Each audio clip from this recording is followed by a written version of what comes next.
Praise the Lord. God is good. His loving kindness endures forever.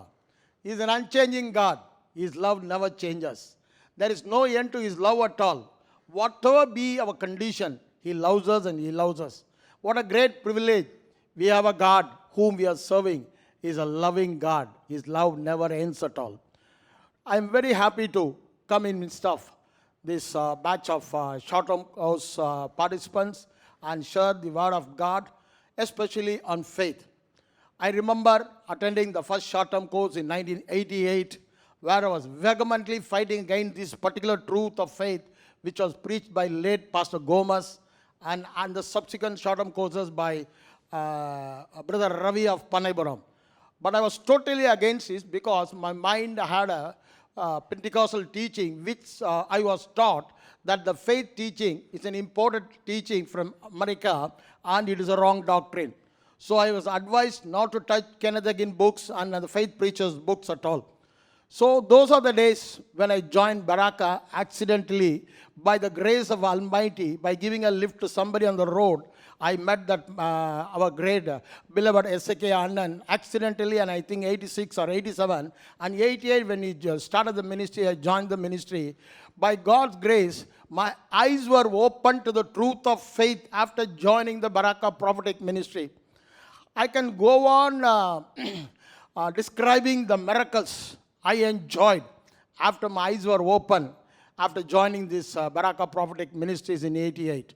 Still 92, I was fighting with the people who were preaching faith because I had such a strong hold in my mind that it was a wrong doctrine. Though I was a coordinator, I was doing all the work for the Baraka ministry, I was not fully convinced about this particular teaching on faith. But God in His mercy and grace opened my eye to the truth through various circumstances. Especially when I was suffering from piles, God opened my eyes to this truth just by meditating on the Word of God. I received the Word of God in my spirit and thereby received the faith for healing. That is the first step in my life when God spoke to me very clearly how to receive faith for anything in Christian life. The Christian life, as Bible records, it is inevitable. We cannot live on our own. It is only Christ alone can live that Christian life.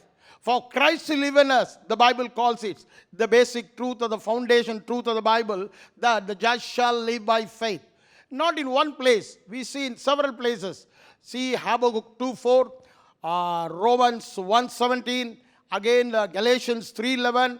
Again we see it in Hebrew 10:38. All these places, the one verse is repeated again and again. The just shall, or the righteous shall live by faith. Who is this righteous?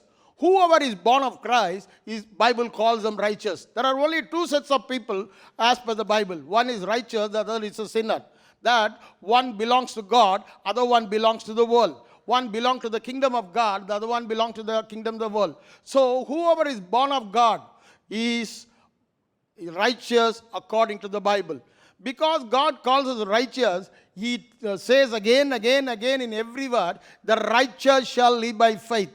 The way for God's chosen people, born again, new creation, Bible calls them righteous, is to live only by faith and faith and faith only.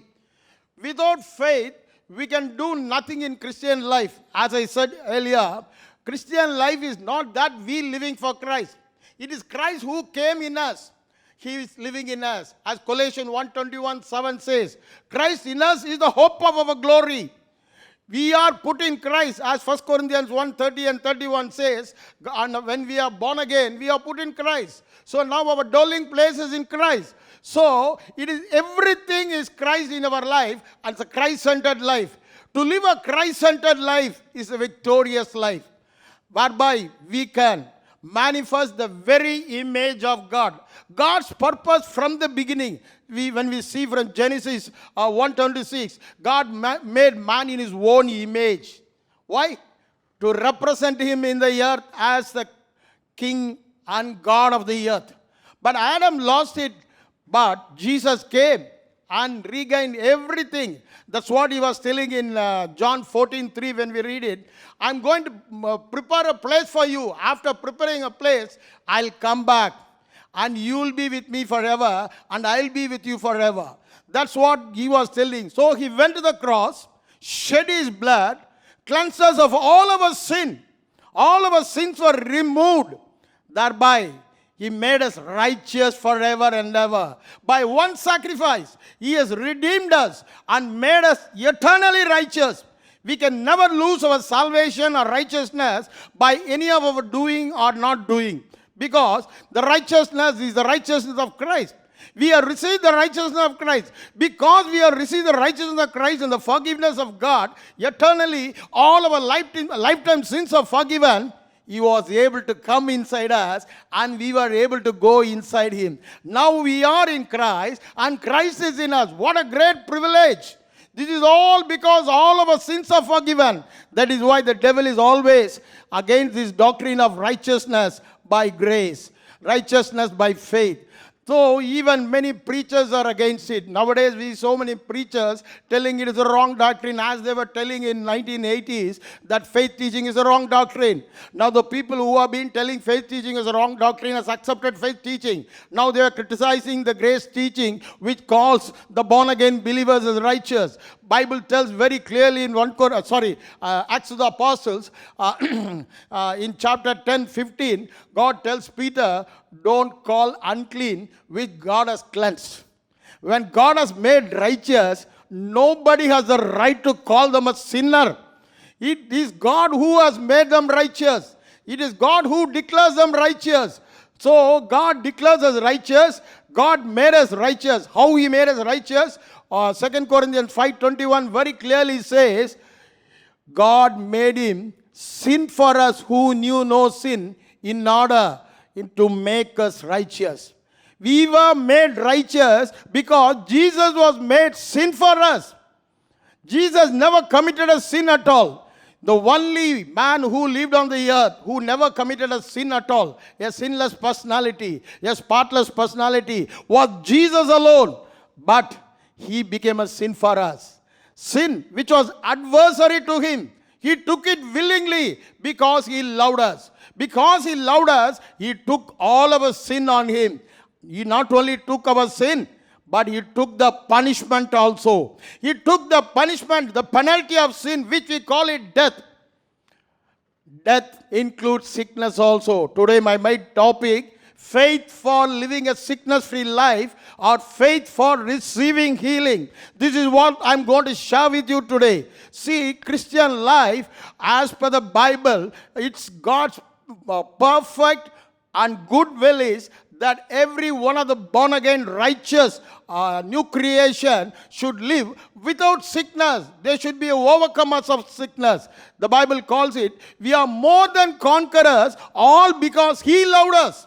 He loved us and gave himself for us on the cross to make us holy, healthy, victorious, glorious. He does everything because of the love he has for us. When we know how much he loved us, our faith will not waver at all. Only by knowing the revelation of his love, how much he loved, he went to the extent of becoming a sin for me. Sin was an adversary to him. He cannot see the sin at all. But he took the sin willingly on the cross on my behalf to make me righteous. He paid such a huge price to make me righteous, to be his child, to receive his life in me. So when I was born again, when all my sins were forgiven, all my sins were punished on the body of Jesus, God made me righteous by making Jesus sin. Not only that, he gave me the righteousness because I was righteous. He gave me the very life of God in me.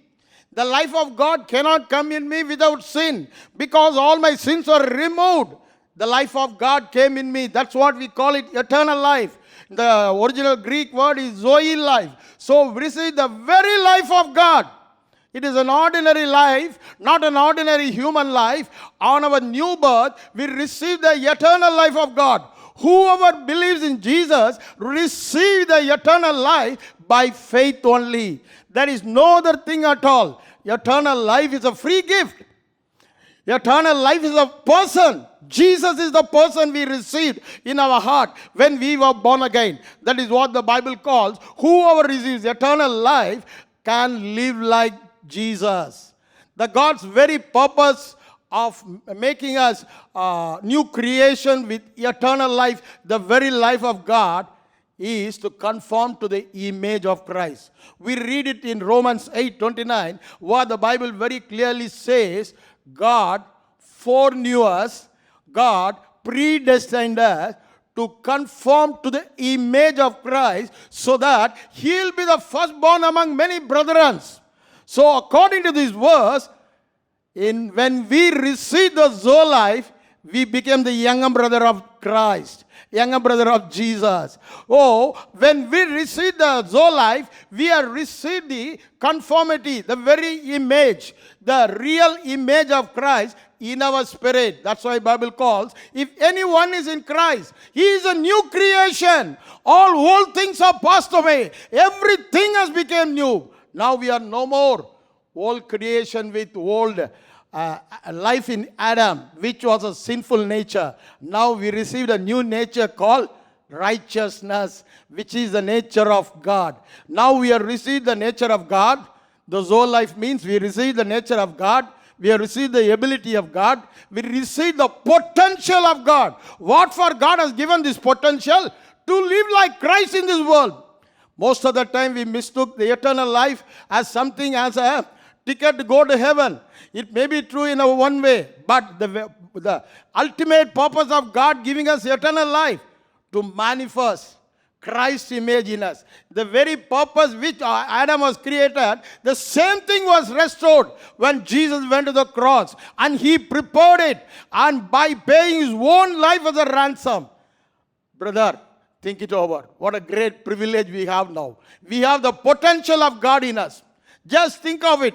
We can live like Jesus. There is no doubt about it. That was the purpose of God. Romans 8:29 very clearly says it, that He should be the firstborn among many born-again Christians. He is the firstborn among the new creation. We are His younger brothers and sisters. We are not ordinary people. That's why Bible calls us holy people. What is holy people? Hagios, uncommon. We are not common. We are not worldly people like common people. We have to live a different lifestyle in every area of our life. I'm going to focus only on the sickness-free life. How to overcome the sickness. See, this is the greatest tragedy of today's church. People will not agree that we can live a sickness-free life. If Zoe life is given, and if we cannot live a sickness-free life, what is the purpose of giving God's life? When God's life is lived through us, definitely we can live a sickness-free life. God has given us that life, that potential. We have the potential, we have the ability, we have the nature of righteousness, and to live a righteous life as well as healthy, sickness-free life. Because we receive the life, it is not automatic manifestation. That is why Bible in the same Romans 8, I think, 23, 22, 21, and 19, those verses, he says, all creatures were groaning for manifestation of sons of God. See, all the creatures were groaning, expecting manifestation of sons of God. What it means?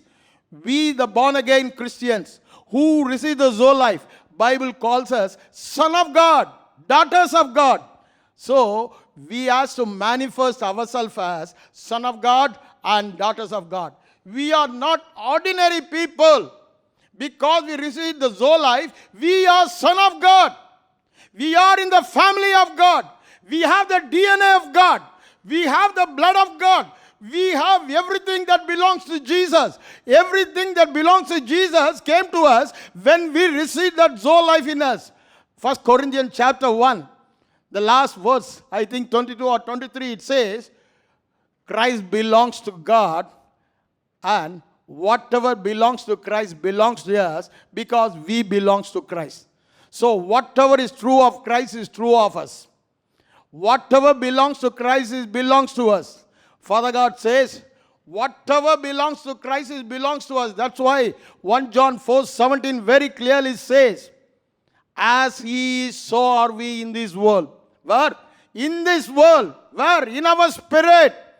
What is the advantage of having in our spirit? When we are as Christ is in this world, in the image of Christ, which I call it a sickness-free image we have in our spirit.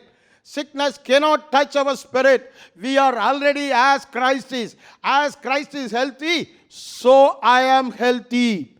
Christ doesn't have sickness in His body, so no sickness is in my body at all. I can say with all boldness, my sufficiency, my qualification is Jesus. Because the word of God says in 2 Corinthians chapter 3 verse 5, it clearly says,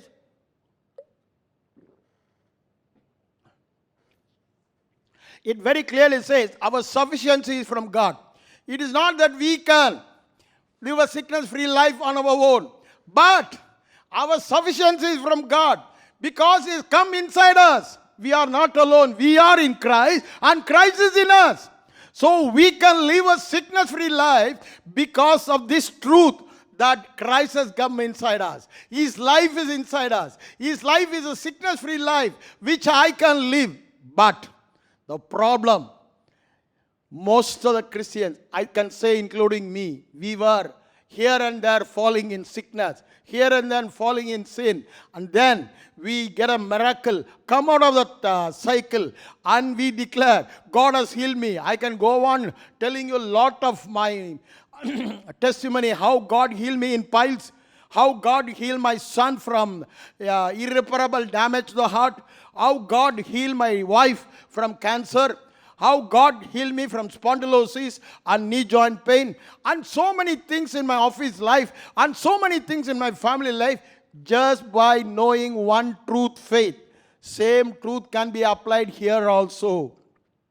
Recently, in the month of March, I was affected with corona, and the last stages of corona, I had breathlessness. I was admitted in the hospital for just 3 days. One day I was in ICU, then I came out of the ICU on the second day, and the third day I spoke to the doctor and got discharged and came home. Because those 3 days, God was speaking to me very clearly. He said, all along you have been in the wilderness experience, enjoying miracle after miracle. It's the time now. You should come out of the miracle realm to the inheriting realm.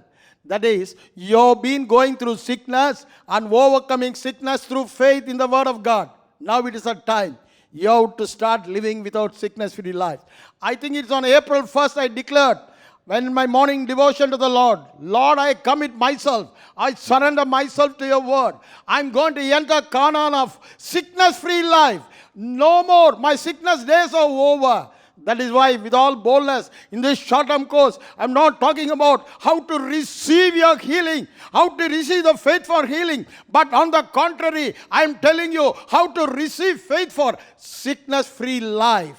Because the Word of God says so. From the beginning of the Bible to the end, we can see so many verses which very clearly says we can live a sickness-free life in this world, in this mortal body. In this world, in this mortal body, because we have received the Zoe life in us, we can live a sickness-free life. From the beginning, God's will was that His children should not suffer from sickness. From the beginning, we go to Exodus chapter 15, I think verse 25, 26, when we read it, God says, I am the healer that healeth you. I am the healer. I will put none of the disease of Egyptian on you. What he says, the sickness belongs to the other group. Egyptian means worldly people. The sickness is not meant for God's own children. That means the sickness is not for the righteous people, the new creation, a born again, son of God, with the life of God. Oh, with the Spirit of God living in him. As I said, God not only gave us the very life of God to us when we were born again, the Spirit of God himself came to dwell in us. Bible very clearly says in 2 Corinthians chapter 6, when we read from verse 16, 17, very clearly says, I will dwell among them, I'll walk among them, I'll be their God, and they will be my children. What is that meaning? When he is dwelling in me, and when he is walking in me, can I live in sickness? He says, I'll be their God. What is that? I am the God that healeth you. When the God who heals me, Jehovah Rapha, who lives in me, He dwells in me, I cannot be sick. That's what the truth says. So, Exodus 15:26, very clearly it says, see, I think in 1993, my son became very sick, my eldest son Alvin. So he was 11 years old then. I treated him in Tuticorin with all specialists. Then I went to Tinnavelly, where the medical college is there. I treated him there everywhere. After a month, everybody said, we can't do anything because his hemoglobin level has come to 4%. We can do nothing at all. We don't know what to do. The doctor was scratching his head and he said, please take him to Apollo Chennai. There they may do something. I don't know what to do. Because his condition was so bad, I just took his reports and came to Chennai, met the Apollo specialty doctor on that particular subject and showed him all the reports. He said after seeing all the reports, you have wasted precious 1 month in Tuticorin without giving him proper treatment. Because there was no blood flow to his heart. His heart is irreparably damaged. You should have done something on it. I don't know how the doctors missed that. His heart is totally damaged. Anyway, we are going to do some bone marrow transplant, whereby he will start producing blood again. But the damaged heart, nothing can be done. I was totally shaken when I came out of the Apollo hospital. My younger brother who took me to that place on that day, the tears were running out of my eyes. But God in His mercy and grace and loving kindness, He spoke to me from my spirit. A word of God was bubbling out of my heart again and again. Is there no balm in Gilead? Why then my daughter is not healed? This word was bubbling out of my mouth again and again and again and again. Then I said to my younger brother, let us go to Anand's house. That time Anand was living in Mohapet. So we both went from Apollo Hospital to Anand's house. Anand knows my son was sick because the whole Baraka team was praying for him, the intercessory team. So when I met Anand, I discussed everything about it. He said, let's pray. So we were praying for nearly some time. Then after the prayer is over, Anand started explaining things to me. Brother, God is speaking to you directly. I am always with you. I am the healer with you. My presence is always with you. Why you are not practicing my presence? You have been going from Tuticorin, Tinnavelly, Chennai, Apollo, all places. But I am always with you. You have forgotten me. You are not remembering me. I am the God that heals you. That's what He says. Is there no balm in Gilead? I was telling Anand, I am asking the same question. Is there no balm in Gilead? His God is not able to heal me. His God's hand is being shortened. His word doesn't have any powers. This is the question that was going in my mind, Anand. I was telling. He said, God is asking the same question to you. Why? God is a God of healing. You expect God to heal you, but there is something else needed for God to operate in your life. That something is called faith. If you are not operating in faith, God's life in you cannot manifest. The healing God in you cannot heal you. Only by faith you release the Zoe life, the healthy life, the life of Christ, the health of Christ in you. That's what He was telling me. So on that day I decided, if God says so, there is no need for me to take the medicine because it was a rhema word for me. I'm telling you again, faith cometh by hearing and hearing. Everybody knows how faith comes. Romans 10:17 very clearly says, therefore faith cometh by hearing and hearing by the word of God. King James Version says hearing by the word of God. But most of the translation in the original it says Christos, hearing Christos, the anointed one. The message of the cross, the message of Christ. So the previous verses, the context also says, when you receive the gospel of peace, it should be preached. When you hear the gospel of preached, then only the faith can come. Without hearing, no faith can come. You cannot have a blind faith at all. I was blindly believing God to heal him all those days, but nothing was happening. Why? It was a blind faith. I have to put my faith on an object. Faith is nothing but our attitude towards an object to work for us. I may put my faith on a smaller thing or a greater thing. When I put my faith on human being, it's always a weak object. And it fails. It failed me. So more than 1 month it failed me. Because my faith on the doctors, my faith was on the science, medical science, and the treatment given by them.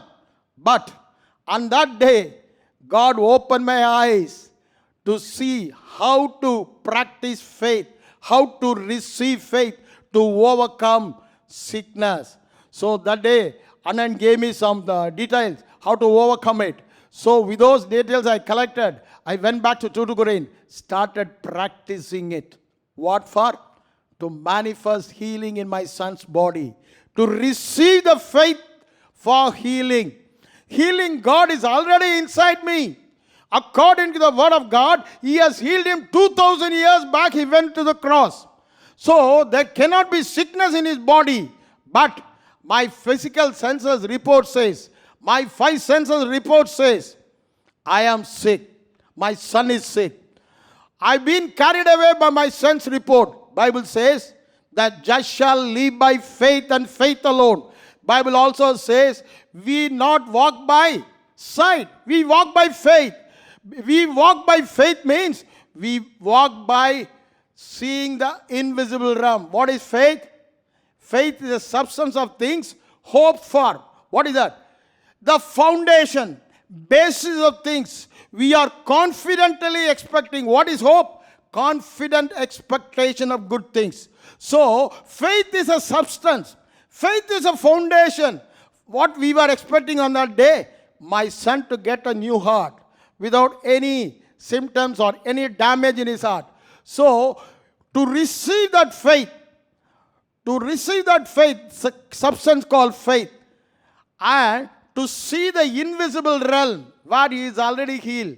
The word of God says, Jesus took his sickness on his body 2,000 years back. Matthew 8:17 very clearly says, He himself took our infirmities and bore our sickness, diseases on his body.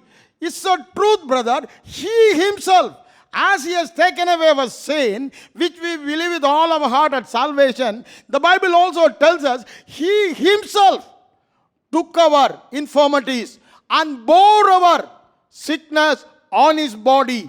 Just think of it. We started meditating on that word. The one more word, and then what gave us those days was 1 Peter 2:24. For us to live righteously, Jesus took our sin on his body on the cross so that we can live for righteousness.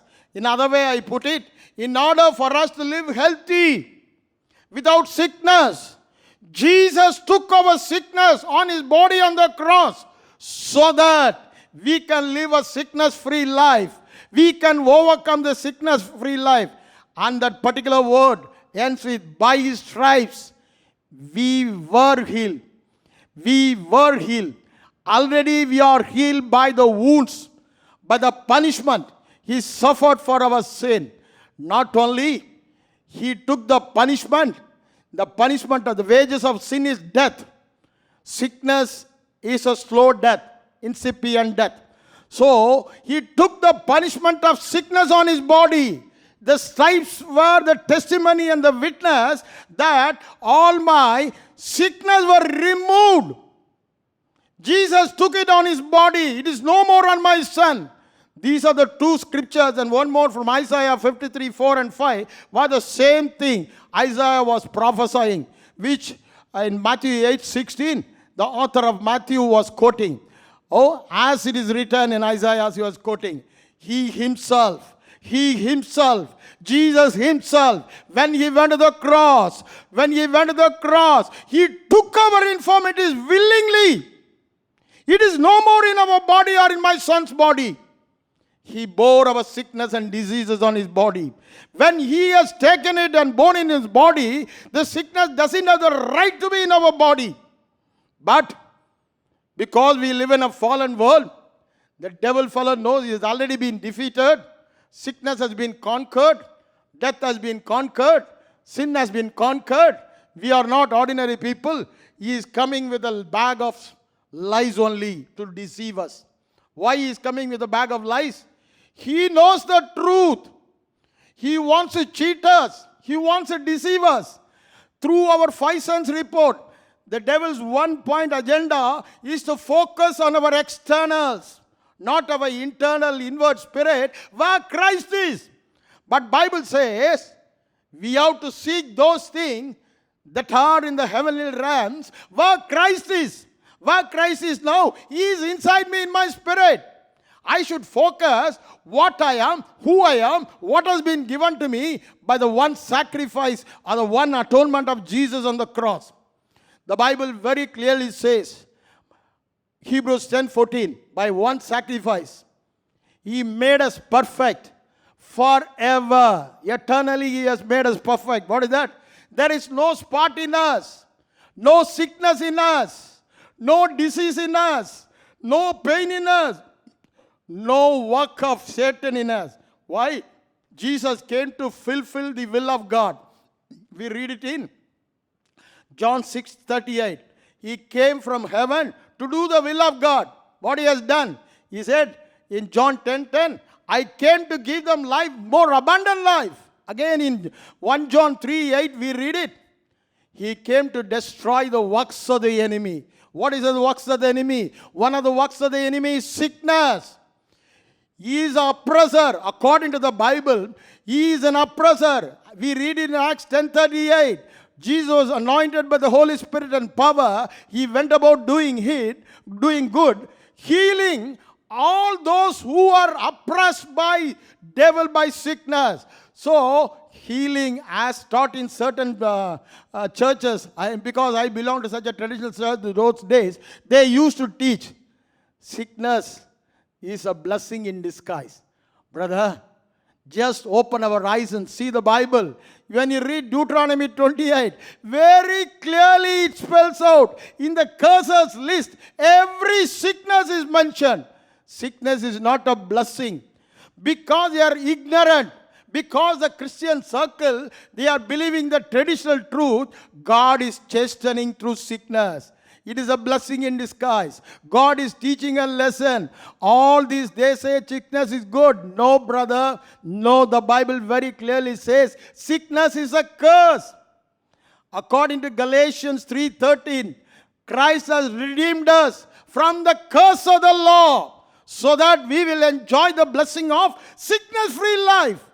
For every one of our sin, the curses were there for not obeying the law. But Jesus took the curse on His body and redeemed us from the curse of the law. What is the curse of the law? In Deuteronomy 28, when we read it from verse 15, the complete list is given. The major thing is mentioned about sickness. So He has redeemed us from the sickness. We are redeemed. We are redeemed. Let the redeemed of the Lord say so. What? We have been redeemed from the curse of sickness.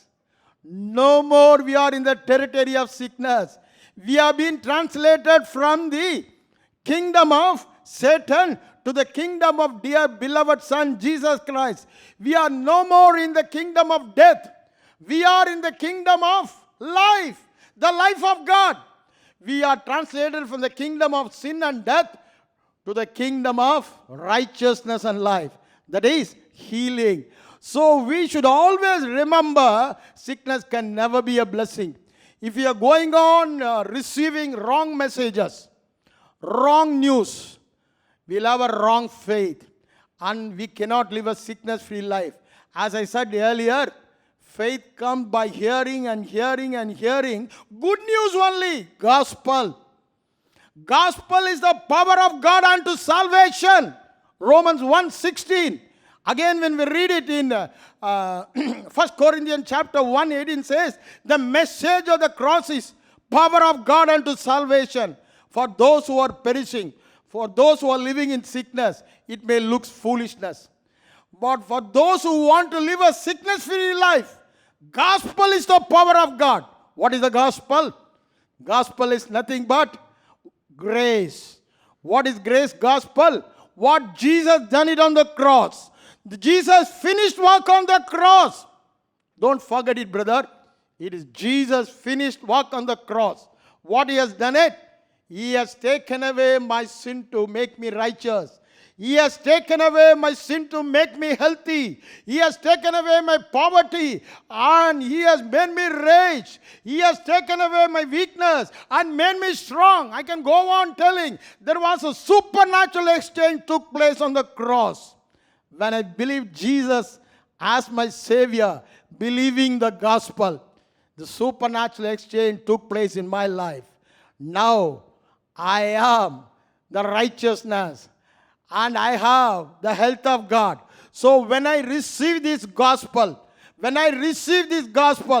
we know the grace of God. 2 Corinthians 8:9 says, we know the grace of God. Though Jesus was rich, He became poor for me in order to make me rich. That is grace, brother. That is the grace gospel. What is gospel of Christ? Gospel of Christ is the truth of Christ. It's a gospel of Christ. Grace and truth came through Jesus. Grace and truth came through the gospel. The truth is the gospel. The truth is the gospel of grace. The truth is the grace. It cannot be separated. It is one and the same person, Jesus. We must understand, when grace and truth came to the world through Jesus' finished work, which we call it gospel. What is truth, brother? You shall know the truth, and the truth will set you free. John 8:32 very clearly says, what is truth? The truth which you know, not ordinary knowing by your mental assessment, the revelation truth. According to the Greek word, epignosis. The revealed truth will set you free. What is revealed truth? The revealed truth is the faith. When you start receiving the word of God, when you start meditating the word of God, when you are meditating the word of God, pondering the word of God, muttering the word of God, imagining the word of God, picturizing the word of God, you start receiving God's word in your spirit. That is, the Logos written word becomes Rhema, the spoken word. See, faith never comes by telling somebody, you may hear my testimonies. I have recorded all my testimonies and put in my website, MKM Chanda Singh, where in the YouTube you can see all my testimonies. Because paucity of time, I'm not sharing with you my testimonies. But one thing is clear. If you're going to hear my testimony and think, oh, God has done something for Chanda Singh, so He can do the same thing. He healed his wife from cancer. He has given a new heart to his son. So if God is an impartial God, He'll do it to me. If you think, you will be deceived. You will be deceived. Why? You are not received the Rhema word. You have received somebody else's revelation, somebody else's experience. That will not work in our life. The faith cometh by hearing, and hearing when you receive the Rhema word, the spoken word. Bible very clearly says in Matthew chapter 4:4, He says, man lives by, not by bread, but every word that proceeds out of the mouth of God. How? Every word that proceeds out of the mouth of God.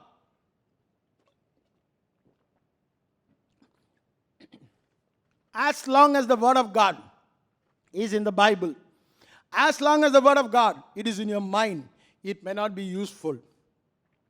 Only when the word of God goes to your spirit, goes to your heart, then only it can be useful to you.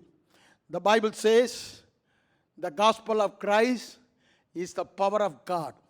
The message of cross is the power of God. For whom? Whoever believes. It is very clearly spelled out. Whoever believes. What is the gospel? I can live a sickness-free life. I can rule and reign sickness and disease in this world. I need not be sick at all. There is no reason why I should be sick. When Jesus paid by one atonement and removed all my sin and sickness on His body and borne it, there is no need for me to live in sickness. But this is the gospel. It starts working only when I believe. Only when I believe. I've already told you, 1 Corinthians 1:18. Again, Romans 1:16 very clearly says, whoever believes, the power of God in the gospel is released. The power of God is not in the faith. Faith is not a mystical thing. Faith by itself can do nothing. If you put your faith on nothing, you'll receive nothing only. It is not a force to reckon with. The faith is only a catalyst which, when put on certain object, that object works for me. Here, we are putting our faith on the gospel. What is gospel? The grace gospel. The finished work of Jesus, which clearly says, Jesus became sickness. He took my infirmities.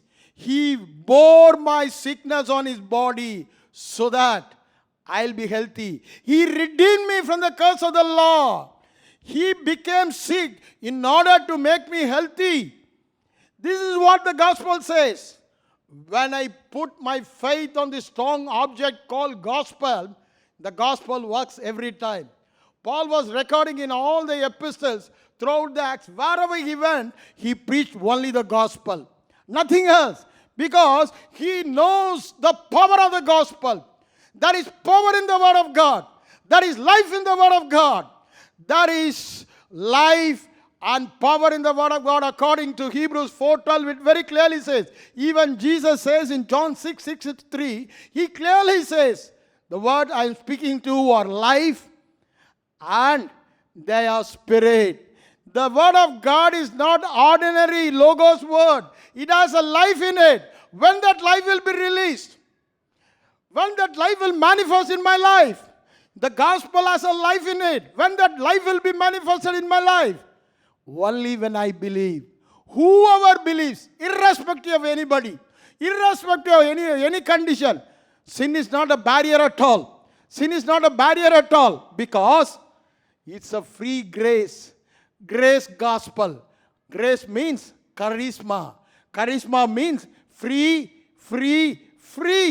It's a free gospel. Whoever believes, whatever be his condition, if he is a born again believer, the only condition is believing Jesus.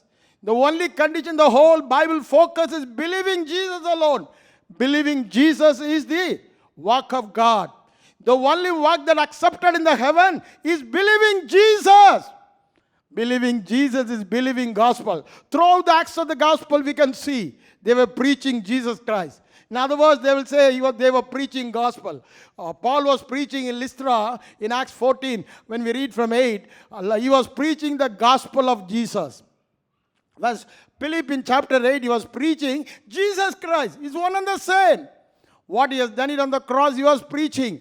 And so many miracles are happening in Acts 8 because people paid attention to hear what preached by Brother Philip. He was only an elder in the church. He was not an apostle at all. But he was preaching Jesus. When they heard Jesus, they got a revelation in the spirit. And the miracles are happening like water. The miracles were happening like water. We see it in Acts 18. Same thing in Acts 14 also. When Paul was preaching, a born, crippled man who has never walked was sitting and hearing what Paul was preaching. What he was doing? He was hearing what Paul was preaching. He was hearing what Paul was preaching. He was hearing what Paul was preaching. When you hear the gospel, the faith came in his heart. The enlightenment came in his heart. The revelation came in his heart. Paul perceived in his spirit that born crippled man has faith. So he commanded him to rise up and walk and pulled him. And he started walking. So we see very clearly how he was able to walk. By faith he received. The faith he received by hearing the gospel. By hearing the gospel. No other way. Romans 10:17 says, faith cometh by hearing the word of God. But see the context. Verse 14, verse 15 very clearly says it is about hearing the gospel of peace, the gospel of grace. That is the Jesus finished work on the cross. So that is why Paul says, I am not ashamed of the gospel of Christ. Whoever believes, it is the power of God unto salvation. Whoever believes what? What Christ has done it on the cross is the good news. Gospel isn't good news. Gospel is the king's word. If you are going to take it lightly, You will not be worthy of walking in it. We read it in Matthew, I think, chapter 22. A king was inviting a lot of people for the wedding of his son. So many people took it very lightly. They were found unworthy to participate. Today, if you are going to take God's gospel lightly, only for forgiveness of sin like that, you are not going to be a partaker of divine nature. What is the divine nature? Sin-free, sickness-free, lack-free, cash-free. No entry to Satan life. That is what the Word of God promises for those children who have received the soul life, believing the gospel. So just by believing the gospel, the power of God is released. The power is already in the gospel.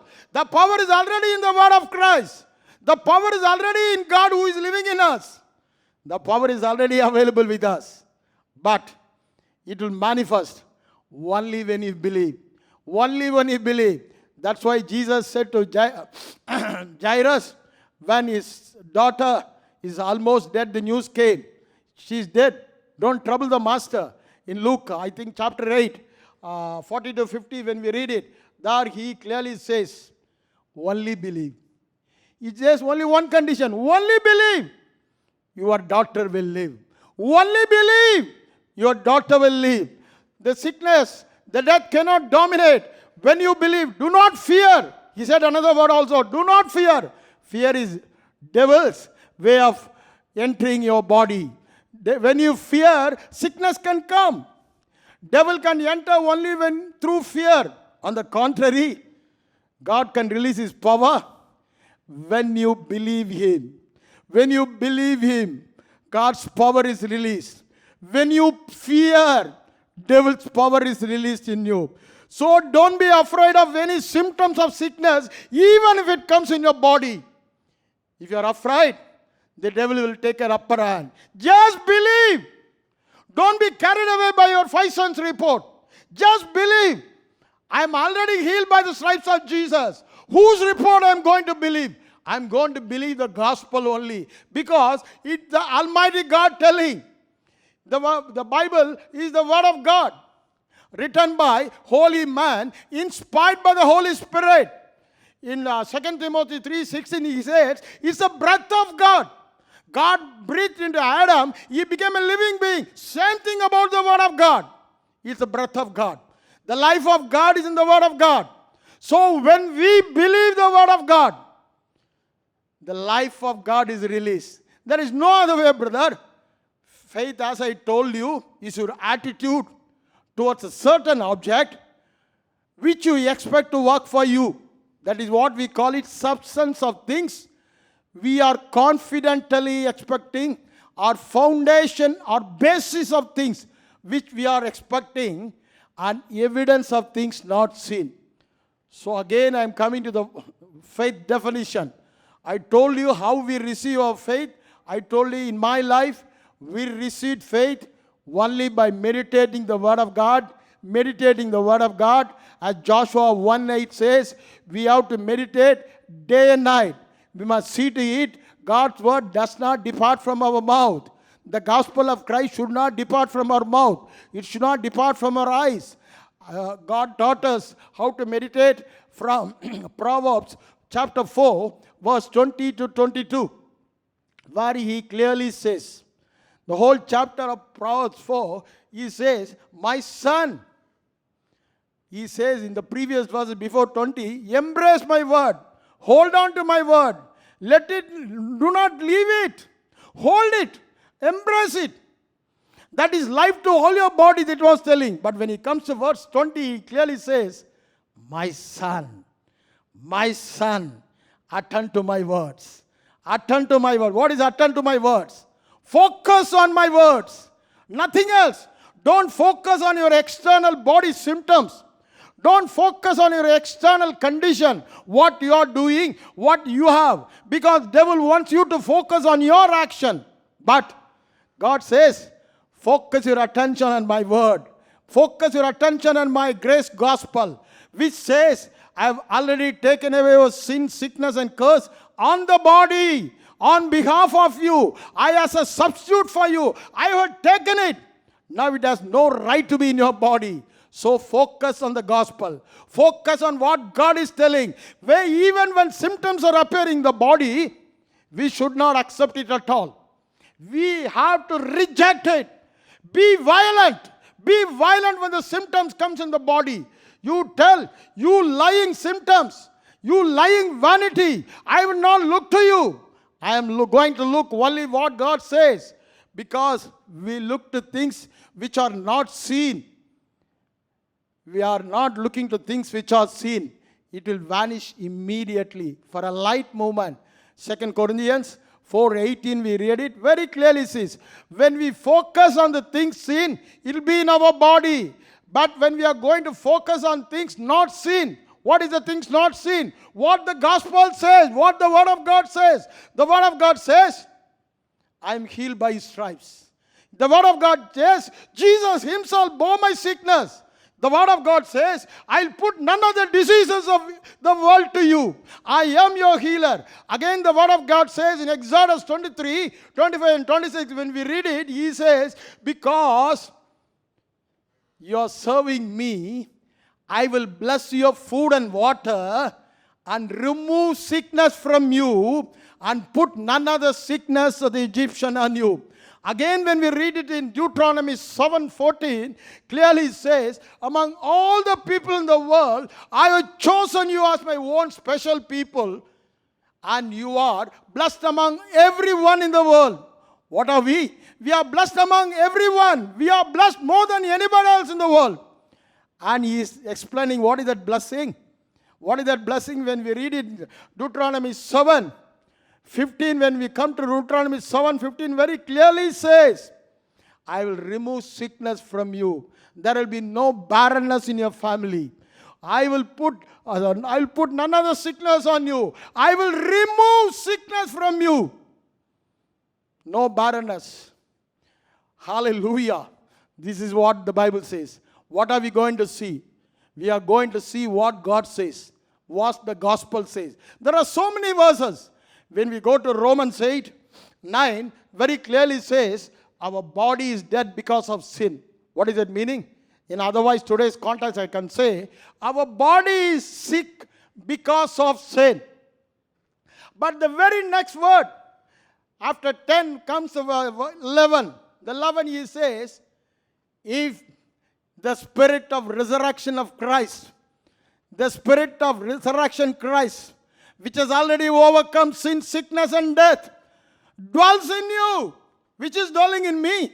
The Spirit of God, the resurrected Spirit of God, which has already overcome sin and sickness and death, it is living in me. It is dwelling in me. The same Spirit which resurrected Christ from death will vitalize your mortal, sickness-prone body to a healthy body. Oh, there is no obligation. Again, the 12th word says, there is no obligation for us to live in sickness anymore. Why we are living in sickness? We have made the gospel no effect. We have made the gospel no profit to us. We have made the gospel no use to us by our ignorance, by the wrong teaching in the church, by our unbelief. We have made the gospel no effect, not profitable. We are fallen from grace. We are cut away from Christ. Why? Because of our ignorance and unbelief. But Paul says, I will not frustrate the grace gospel. I am not ashamed of the gospel of grace. For me to live is Christ. Christ lives in me. I live in this flesh by the faith in the Son of God. What is that? Gospel. He has put complete faith in the gospel, faith in the Son of God, faith in the finished work of Jesus. Whereby, because his attitude is like that, now that object, gospel, started working in his life. Wherever he went, he was demonstrating the image of Christ. That's why he was boldly telling, as you are following Christ, follow me. Walk in my footsteps. He was able to tell why. He was demonstrating, he was manifesting the image of Christ by putting his faith in the gospel, putting his faith in Jesus Christ's finished work. The same thing is expected of us. We have to live by faith. No other way. They will overcome sickness by the blood of the Lamb and the testimony of the word. We read it in Revelation 12:11. How to overcome? The blood. The blood speaks better things. What the blood speaks? The blood speaks, I am redeemed from sickness. Better things. I am redeemed from curse. I am redeemed from sin.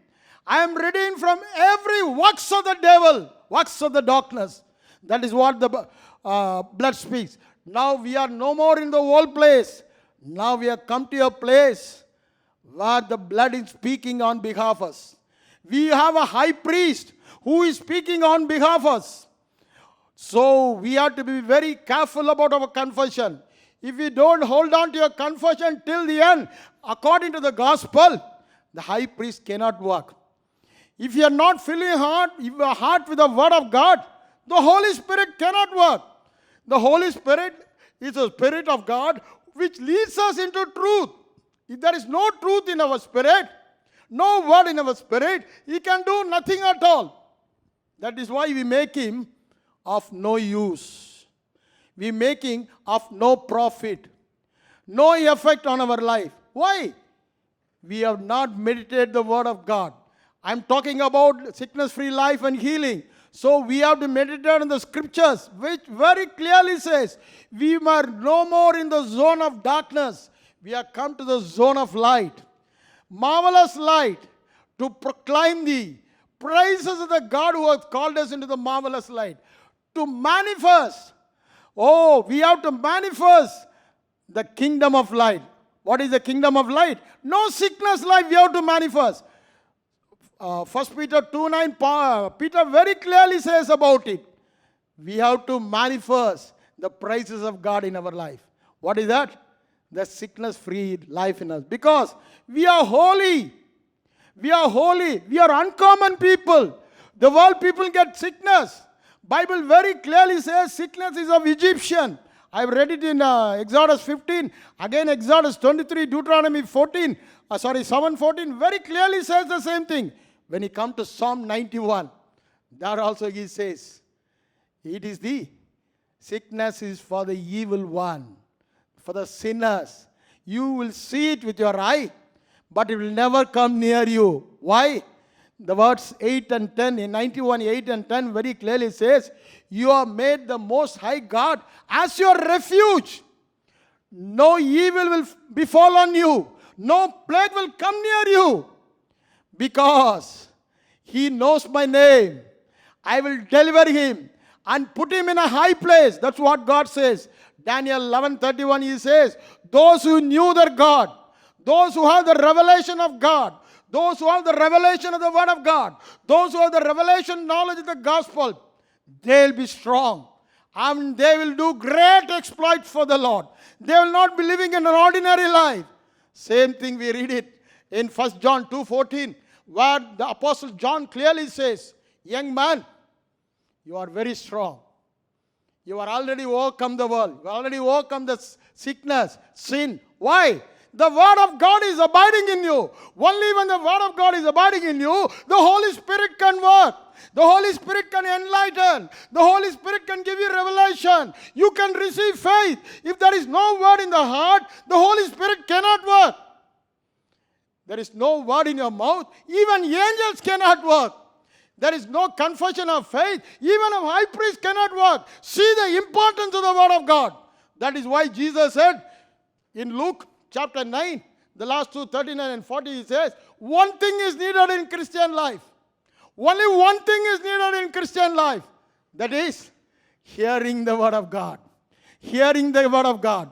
Mary has chosen the good part which cannot be taken away from her. Martha, Martha, you are worried about many things.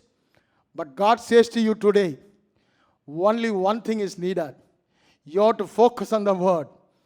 Your major time you have to spend with the word of God. Yes, without the word of God, the Spirit of God cannot work. They both go together. The Spirit word and the Spirit God. They are one and the same. But The Spirit of God alone cannot work. Only when you have the Word of God in your heart, the Spirit of God will work. David says in Psalm 119, I think, verse 10, 11, he says, I have hidden your word so that I will not sin. Today I can say, I have put the healing scripture in my heart so that I will not be sick. Same thing, brother. If the healing scripture is not in your heart, in your spirit, man, with a revelation, even a born-again new believer with the life of God, with the Holy Spirit dwelling in them, he will continue to live sickness, ordinary life like a non-believer, the people of the world. Only when you receive the Word of God, only when you receive the revelation of the Word of God in your spirit, that we call it faith, the power of God is released. The power of God is released. The power of God is released to manifest as sons of God, to manifest the image of God, to manifest the sin-free life, to manifest the sickness-free, curse-free life. No entry to the devil life. When it is possible, when our heart, we receive the word of God by meditation. I told you the process of meditation. I started, that is in Proverbs chapter 4, 20, it says, my son, attend to my words. My son, attend to my words. My son, attend to my words. Don't focus on external things. See Abraham, what he was doing. He was not considering his body. He was 100 years old. Sarah's womb was dead. Absolutely impossible target to get a child at that age. But he was not considering. He was not attending to his external 5 cents report. What he was doing.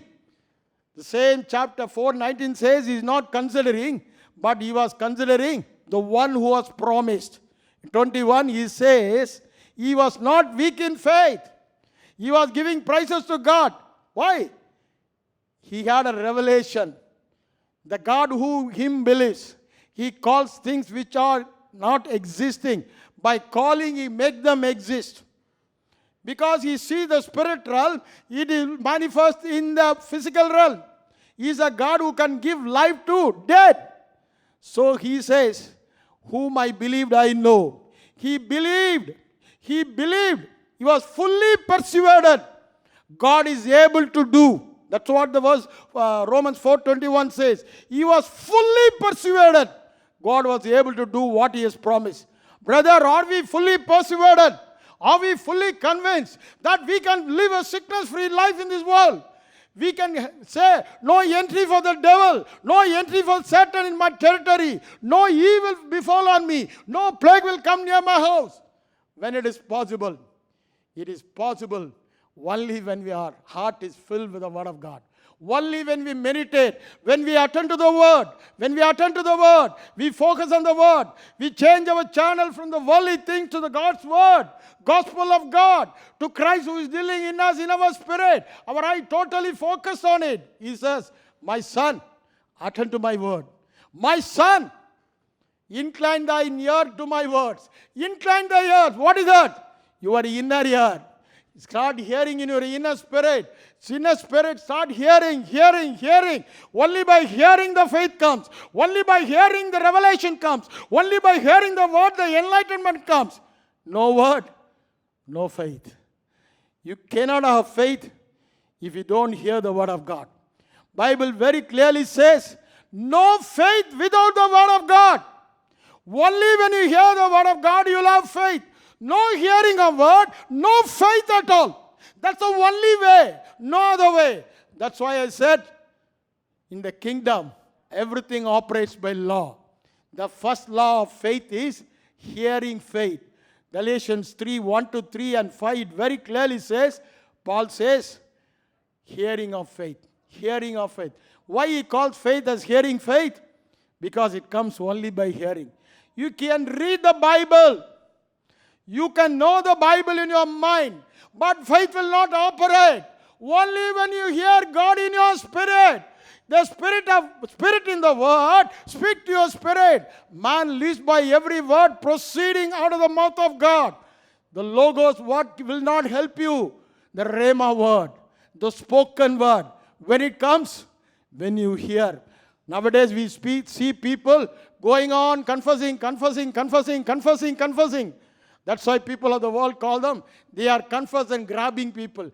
Just by confession, nothing will not happen, brother. Confession is very, very good. Why? Angels are ministering. Our high priest, when we hold on to a confession, is able to work. What confession? Out of the abundance of the heart, the mouth speaks. Matthew 12:34 and 35 says, out of the abundance of the heart, when a heart is filled with the word of God, and we are speaking word of God, word of faith, then it has effect in your body. Without receiving the word and your heart filling with abundance, you're just speaking word will no effect at all. By speaking the word, you may get revelation. Depends upon how you take it seriously. If you take it lightly like a mantra and going on confessing, nothing will happen at all. But you take seriously. As you confess, you form an inner picture in your body. As you start confessing, you start hearing in your heart. That means close your ears to every other thing. Go to a secluded place, a quiet time with God, to meditate the word, to hear God's voice while reading the Bible. That is what we call it, incline your ears. Incline your ears to my words. When you incline, how? By paying total attention to the word of God. Closing every doors closed, other doors closed. Your mobile phone, your family, everything. That's why Jesus, every day in the early morning, you are running to wilderness, to be in a secluded place, to spend time with God.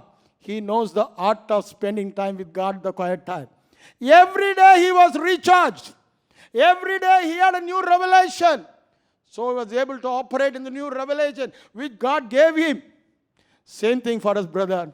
Jesus says in John 5:19, I can do nothing of my own. I can do nothing of my own. Just imagine the Almighty God, Son of God, who came as a man in the human form, is telling, I can do myself nothing. Why? Yes, living like just you and me. He was demonstrating. Chandra Singh, you can do nothing without me. You cannot live a sickness-free life without me. You can live a sickness-free life only by me.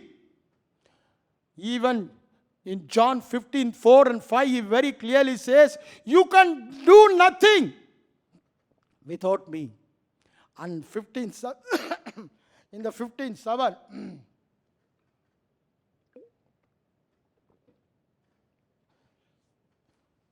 he very clearly says, if my words abide in you,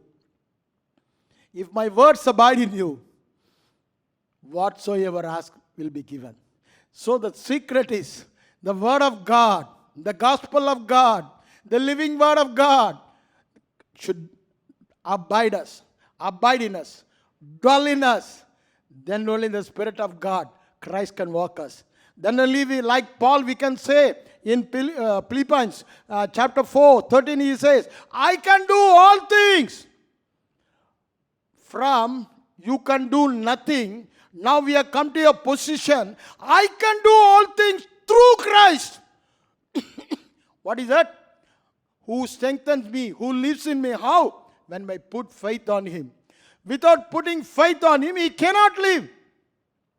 When you put your faith on an object, you allow that object to work for you. You allow the object to do everything for you. Without you putting your faith on the indwelling God, without putting your faith on the Word of God, putting your faith on the gospel, nothing can happen.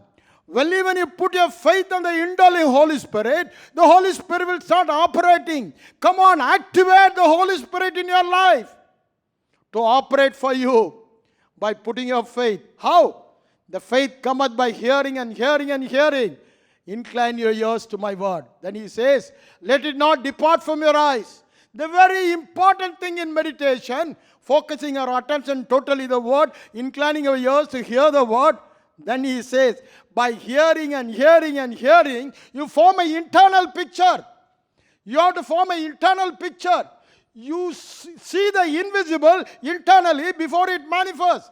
That's why in Mark Gospel 11:23 and 24 says, without doubt, if you believe in your heart, how it is possible?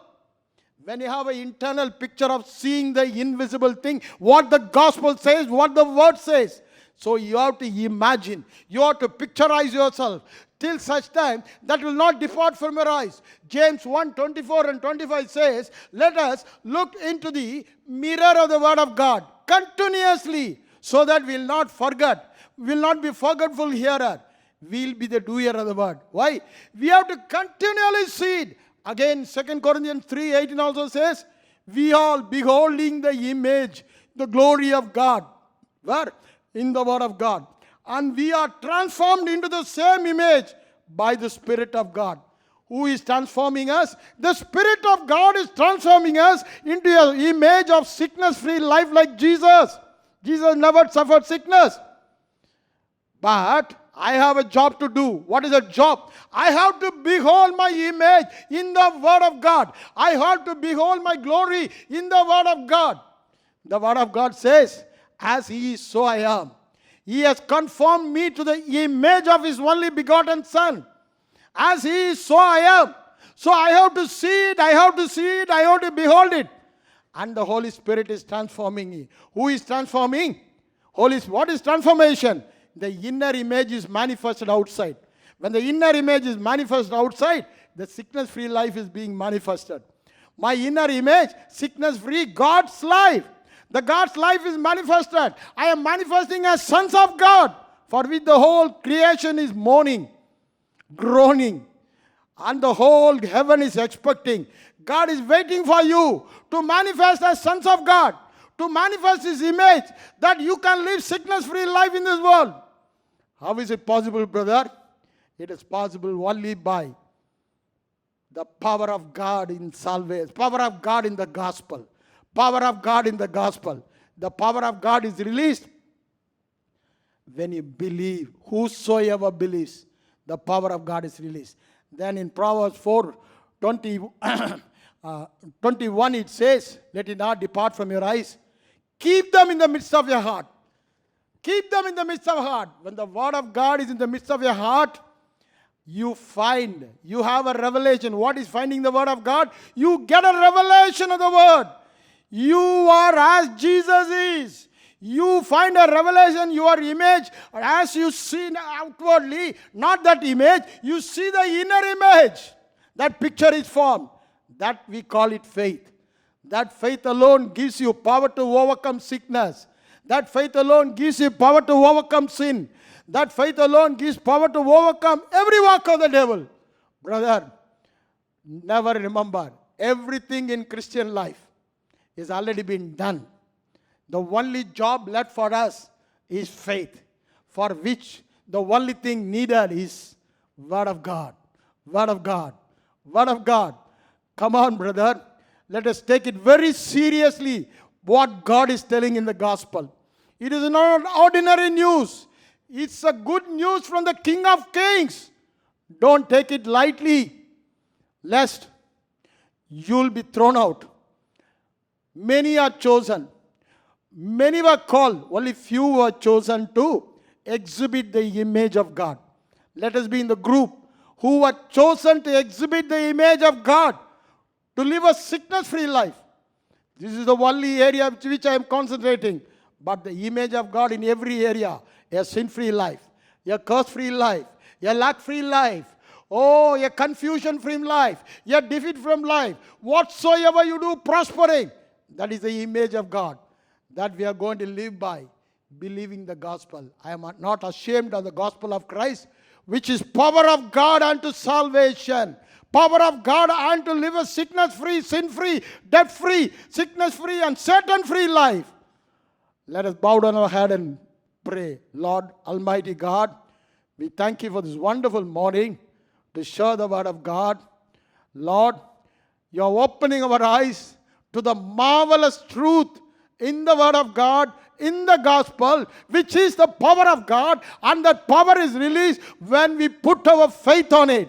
Lord, today, open our eyes to see the marvelous truth in the word of God, in the gospel, which is the power of God for us to live a sickness-free, sin-free, lack-free, debt-free, defeat-free, prosperous, blessed, holy, life, blessed life in every area, thereby manifesting Christ in our life, thereby manifesting as sons of God, thereby God dwells in us.